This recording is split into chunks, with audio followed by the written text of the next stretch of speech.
क्या TikTok use करना safe है?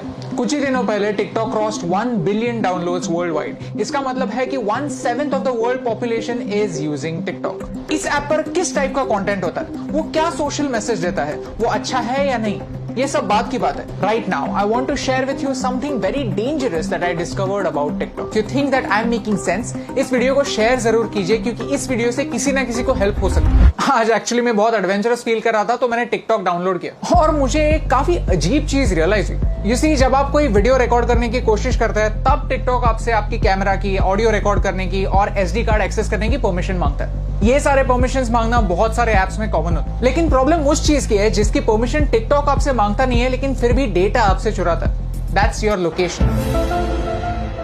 आप ये खुद चेक कर सकते हैं। सेटिंग्स में जाइए और ऐप परमिशंस में जाकर टिकटॉक को सर्च कीजिए। लोकेशन का कहीं पे मेंशन भी नहीं होगा। लैंग्वेज सिलेक्ट करते वक्त मैंने सिर्फ इंग्लिश सिलेक्ट किया था, फिर भी मेरे फीड में हिंदी वीडियोस है, मराठी वीडियोस भी है। टिकटॉक को कैसे पता चल रहा है कि आप कहां पे? जस्ट एज अ प्रिकॉशन मैंने लोकेशन भी ऑफ कर दिया था। लोकेशन ऑफ करने के बाद गूगल मैप्स भी ठीक से नहीं चल पाता, आरोग्य सेतु ऐप भी नहीं चलता। These important apps also can't work without you giving them the permission. मैं मुंबई में हूं, मुझे मराठी आता है, मुझे हिंदी आता है, ये टिकटॉक को कैसे पता चल रहा है? If you want to cheat your location, there is a very simple trick called a VPN, virtual private network. Okay, so मैं अभी एक VPN यूज कर रहा हूं और मेरा लोकेशन मैंने USA में सेट किया।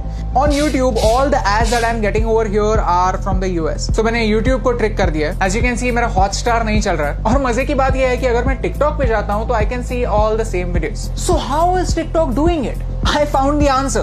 TikTok is using the data from your SIM card. जो सारा इंफॉर्मेशन जा रहा है वो मेरे सिम कार्ड से जा रहा है। क्या आपको समझ रहा है कि ये कितना डेंजरस है, कितना सिनिस्टर है? सीधे सिम कार्ड से आपकी रीजनल इंफॉर्मेशन लेना, डोंट यू थिंक एक वीडियो शेयरिंग ऐप के लिए ओवरकिल है, अननेसेसरी है? And the worst part is, इसके बारे में कोई वार्निंग नहीं है। द ऐप जस्ट सेज कि we will automatically collect it, that's it. ये डिस्कवर करने के बाद मैंने टिकटॉक की प्राइवेसी पॉलिसी कंप्लीटली पढ़ी और उसमें मुझे कुछ ऑब्जेक्शनेबल पॉइंट्स दिखे। If you link any social media account to TikTok, then TikTok वहां की इंफॉर्मेशन यूज कर सकता है आपके बारे में जानने के लिए। टिकटॉक कंटेंट डिलीवरी के लिए HTTP सर्वर्स यूज करता है, HTTPS नहीं, सिक्योर सर्वर्स नहीं। तो ये सर्वर्स हैक हो सकता है। इस वीडियो में किसी ने डेमोन्स्ट्रेट किया है कि कैसे ऑफिशियल अकाउंट से एक गलत मैसेज फॉरवर्ड हो सकता है। आपका अकाउंट डिलीट होने के बाद भी टिकटॉक जब तक चाहे आपका डेटा उनके सर्वर्स में रख सकता है। और मेरा टिकटॉक के साथ सबसे बड़ा प्रॉब्लम है आर्टिफिशियल इंटेलिजेंस। कि ByteDance जो टिकटॉक की पेरेंट कंपनी है, वो एक आर्टिफिशियल इंटेलिजेंस कंपनी है। उनका प्रोडक्ट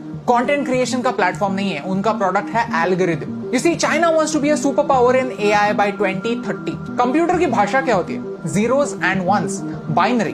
और वही टिकटॉक आपको करने के लिए बोलता है। Whenever you are watching a video on TikTok, you are taking a survey. You are feeding information to the computer, telling them what you like, what you don't like, what you agree with, and what you don't agree with. And all of this information is going to China. आपको क्या लगता है? क्या ये सही हो रहा है? Tell me in the comments below.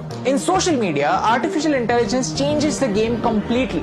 Computer decide करता है कि आपको क्या देखना चाहिए और क्या नहीं देखना चाहिए। सर्च का ऑप्शन ना होने की वजह से प्लेटफॉर्म कंट्रोल करता है कि आप क्या देखेंगे, और ये एक बड़ा प्रॉब्लम है। ओके, सो चाइना पर आता है। चाइना में ऐसा लॉ है कि if you are a Chinese company, then you have to share the data that you collect with the Chinese government. And because of this, Indian Ministry of Defence ने armed forces को 42 apps अपने phone से delete करने के लिए कहा। India does not have a proper data protection act. We ourselves need to be extra safe. China में freedom of press है ही नहीं। पूरी प्रेस गवर्नमेंट के कंट्रोल में। Syria, Saudi Arabia, Afghanistan, Somalia, ये कंट्रीज भी फ्रीडम ऑफ प्रेस की scale पर चाइना से ऊपर आती हैं। और यही सारे रेस्ट्रिक्शंस उन सारे लोगों पर भी अप्लाई हो जाते हैं जो चाइनीज एप्स यूज करते हैं। Start talking about Tibet, start talking about Hong Kong, start talking about Taiwan. अगर आपका वीडियो स्ट्रेट अवे बैन नहीं हुआ तो वो ज्यादा लोगों तक नहीं पहुंचेगा। यू सी, आज चाइना को तिब्बत से प्रॉब्लम है, कल अरुणाचल प्रदेश से भी हो सकती है, लद्दाख से भी हो सकती है। If you can't talk about this stuff, how will you know about it? How will you raise your voice? And by using these Chinese apps, we are supporting China's version of the internet.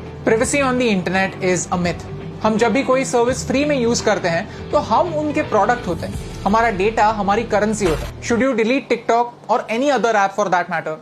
ये बताने वाला मैं कोई नहीं होता। But you can definitely take some precautions. If you have Chinese apps on your phones, then don't use UPI or any net banking apps on the same phone. When creating an account, don't use Google to sign in. Create a new account, use a different password. Cyber theft is real.